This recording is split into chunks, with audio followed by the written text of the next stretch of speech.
G'day folks, Jim Langlands here from FX Charts with the Currency Outlook for the Finance News Network for Wednesday the 17th of October. Well, the market had a reasonably big tone today with speculation that Spain is finally heading towards a bailout which would alleviate its borrowing costs. And the euro, of course, was the main beneficiary of this, and it broke a little bit higher, albeit with some reservations perhaps ahead of the EU summit in Brussels due to take place tomorrow and Friday. No final announcements really expected on a bailout from Spain until November, so I think we're going to see the euro remain a little bit choppy, but probably retain an underlying bid tone. And right now we've got it, it's trading at 130.5. There's good resistance ahead at 131.5, and I don't really expect us to go above there before the weekend, but it looks reasonably bid at the moment, and there's now buyers at down at 130. Dollar yen, that really did not an awful lot. It's at 78.90. It's trying to head a little bit higher. There's good resistance ahead. The momentum looks mildly bid for the dollar, but I think progress will be slow.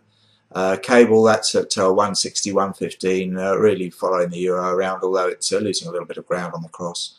And dollar Swiss is a bit heavy. It's at 92.60, having broken down through some support at around the 92.90 level.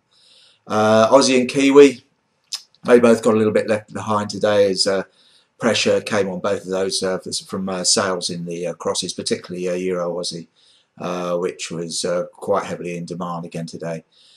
So we've got the Aussie at 102.70 and the Kiwis down at 81.40.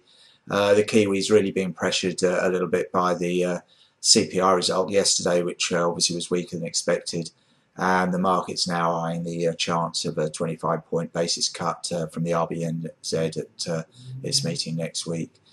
Both of these, they look to be fairly quiet today, though. I think they could be supported by the better tone in the equities markets today, but really the market's going to be looking forward to the Chinese data tomorrow when we see the GDP number, and also we get retail sales and industrial production.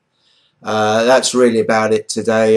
If you do want a more comprehensive outlook on the market, go to the website as usual, www.fxcharts.com.au, and otherwise please just remember that any outlook here is a personal view only and not intended to be used as trading advice.